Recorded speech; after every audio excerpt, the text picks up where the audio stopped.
ಶ್ರೀ ಗುರುಭ್ಯೋ ನಮಃ ಮಾಯಕಾರ ಪ್ರಭುವೇ ನಮಃ.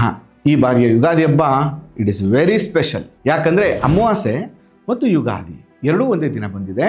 ಕ್ಷಯ ತಿಥಿ, ಈ ಬಾರಿ ಪಾಡ್ಯತಿಥಿ ಇದೆಯಲ್ಲ, ಅದು ಎರಡು ಸೂರ್ಯೋದಯದಲ್ಲೂ ಕೂಡ ಕಾಣೋದಿಲ್ಲ. ಅದನ್ನು ಕ್ಷಯ ತಿಥಿ ಅಂತ ಕರಿತೀವಿ. ನೀವು ಮಾಡುವಂಥ ತಪ್ಪು ಕ್ಷಯ ಆಗ್ಬೋದು. ತಪ್ಪು ನಿರ್ಧಾರಗಳನ್ನು ಮಾಡಬೇಡಿ. ಅವತ್ತಿನ ದಿನ ಯಾರಿಗೂ ದುಡ್ಡನ್ನು ಕೊಡಬೇಡಿ, ಯಾವುದು ವ್ಯವಹಾರಕ್ಕೆ ಕೈ ಹಾಕಬೇಡಿ. ಅವತ್ತಿನ ದಿನ ಆರಾಮಾಗಿ ಸಂತೋಷದಿಂದ ಕಾಲವನ್ನು ಕಳೀರಿ. ತಪ್ಪು ನಿರ್ಧಾರಗಳು ಇಡೀ ವರ್ಷ ಸಮಸ್ಯೆಗಳನ್ನು ಮಾಡಿಬಿಡುತ್ತೆ.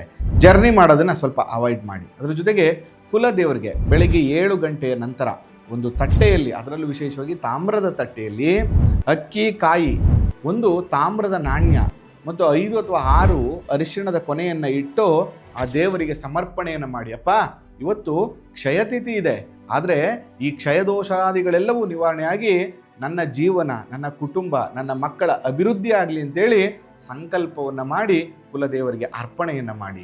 ಚಮತ್ಕಾರ ನೋಡಿ ಮುಂದಿನ ಯುಗಾದಿ ಒಳಗಡೆ ಸಂಪೂರ್ಣವಾದ ಸುಖ ಸಂತೋಷ ನಿಮ್ಮದಾಗಿದೆ.